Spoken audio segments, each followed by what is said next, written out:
Okay. So गॅमाचा हा type 2 समजा. Type 1 मध्ये प्रत्येक क्वेश्चन मध्ये ई होता, मायनस होतं आणि मग आपण उरलेल्याला टी किंवा एक्स सबस्टिट्यूट करायचो.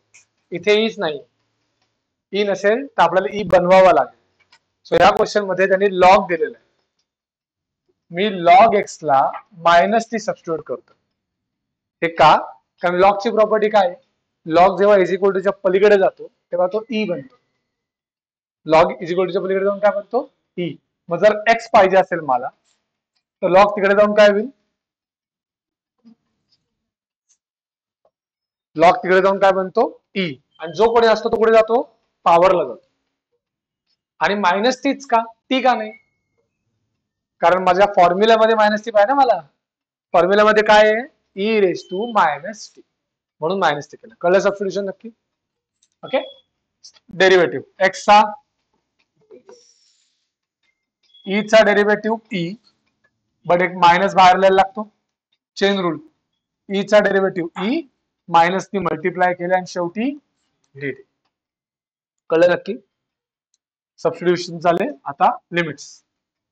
एक्स होतं 0 to 1, टीचं काय असेल? आधी 0 टाकतोय. लॉग 0 असतो इन्फिनिटी. काय टाकून बघा, एरर येईल. एरर इन्फिनिटी दिसणार नाही. काय येईल? एरर येईल. लॉग 0 किती असतो? इन्फिनिटी. आणि लॉग 1 टाका. लॉग 1 किती असतो? 0. So what are my new limits? Infinity to 0. हे चुकीचे लिहिले गेले mark. Infinity to 0. Okay. Substitute करतो. चला, एक्स ला काय लिहिणार आहे आपण? एक्स ला काय लिहिणार आहे? E raise to minus. Log x ला काय लिहिणार आहे? Raise to. आणि डीएक्स ला काय लिहिणार आहे?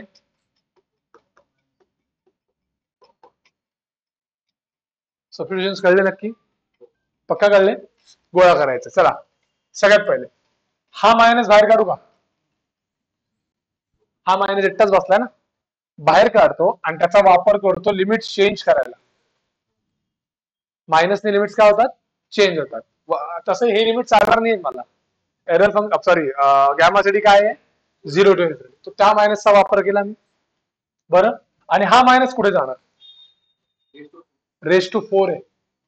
मायनसची कुठलीही इव्हन पॉवर काय असते? मायनसची इव्हन पॉवर काय होऊन जाते?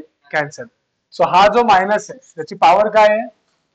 इव्हन. तो निघून जाणार, घ्यायचा नाही. मग काय काय उरेल सांगा मला? E raise to power power multiply ना, -4t. मायनस विरघळून गेला, टी रेस टू 4. हा मायनस गेलाय लिमिट साठी, तो e raise to minus t dt. So दोन आलेत. बेस सेम असताना powers add. -4t plus -t is -5t. So answer आलाय e raise to -5t t raise to 4 dt. आला आपला गॅमाचा आन्सर.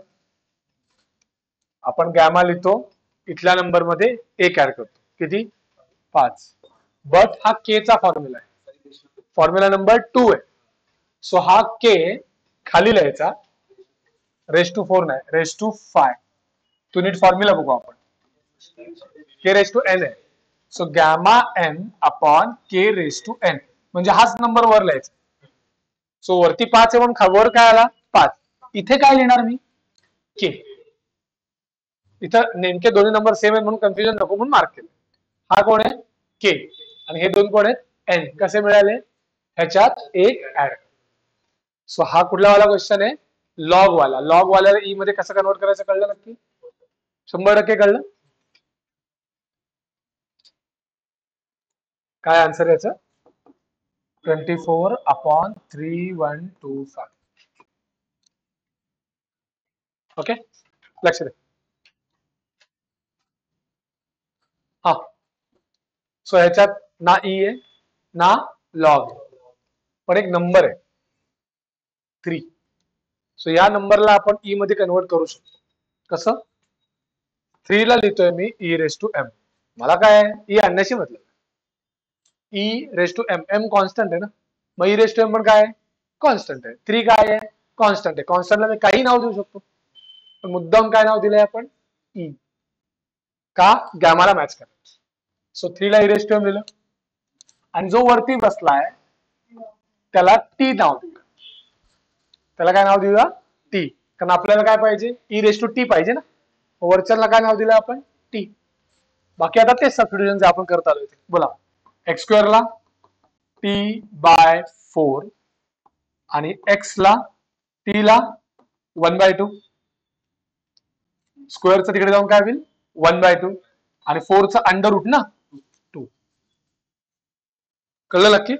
पुढे एक्स चा डेरिव्हेटिव्ह dx हा 1/2 बाहेर, t रेस टू 1/2 चा derivative 1/2 t raise to 1/2 minus 1 आणि dt. एक्स चे लिमिट्स काय आहेत? 0 टू इन्फिनिटी. t चे 0 चा स्क्वेअर 0, इन्फिनिटी चा square infinity. So what are the new limits? 0 to इन्फिनिटी. dx ला काय लिहायचं ठरलंय? 1/2 t raise to minus 1/2 dt. खाली कोण आहे? 3 ला काय लिहायचं ठरलंय? e रेस टू m आणि 4x स्क्वेअर ला काय लिहायचं ठरलंय? t. हे काय झालं? e रेस टू mt आणि वर गेल्यावर e raise to minus mt. जो आला तो हवा होता तो आला. बाकी आता कचरा बिचरा बघूया. हा 1/4 t रेस टू 1/2 मायनस 1/2 तसाच आणि dt तसाच. So this is my gamma. फक्त के वाला फॉर्म्युला आणि के ची व्हॅल्यू काय आता? m. बाकी आपल्या याच्यात किती ऍड करतो आपण? 1 मायनस 1/2 प्लस 1 1/2 के आहे माझा m आणि वरचा आकडा परत खाली. संपलं उत्तर. So what is gamma 1/2?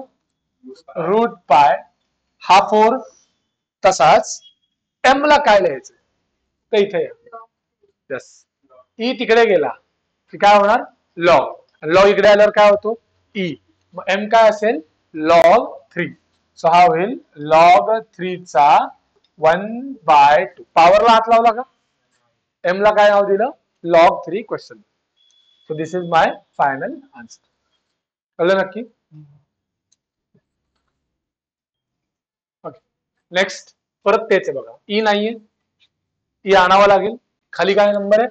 2. So 2 ला आपण देऊया e रेस टू m आणि वर कोण बसलाय? मायनस घेतला तर आपल्याला मायनस मिळणार नाही. आपल्याला मायनस हवाय. सो मायनसला हात लावायचा नाही. 9x स्क्वेअर ला काय म्हटलं? t. चलो. सो x स्क्वेअर ला काय म्हणणार? t bye 9. x तिकडे 2 चं काय होईल? 1/2 आणि 9 चा अंडर रूट 3. x चा derivative dx 1/3 1/2 t raise to 1/2 minus 1 dt. कळलं डेरिव्हेटिव्ह? हा 1/3 तसाच. ह्याचा 1/2 t raise to 1/2 minus 1 dt. आणि x चे होते 0 टू इन्फिनिटी. 0 चा स्क्वेअर 0, इन्फिनिटी चा square infinity. So new limits are 0 to infinity. 2 ला काय लिहायचंय? e raise to m. मायनसला मायनस 9x स्क्वेअर ला t आणि dx ला 1/3 1/2 t raise to minus 1/2 dt. So कचरा बाहेर. हा होईल 1/6. हा होईल e raise to minus mt. t raise to minus 1/2 आणि dt. गॅमा. सो 1/6 तसाच. मायनस 1/2 मध्ये एक ऍड करा. हा के वाला फॉर्म्युला आहे. सो m रेस टू 1/2 आणि m ची व्हॅल्यू काय असेल? Log 2. So final answer is root pi. Gamma 1/2 is root pi 6 log 2 raise to 1/2. So this is final answer. Sorry नाही आता ह्याच्यात काही सॉल्व्ह केलं नाही ते चालणार. संपला आन्सर. कळलं नक्की?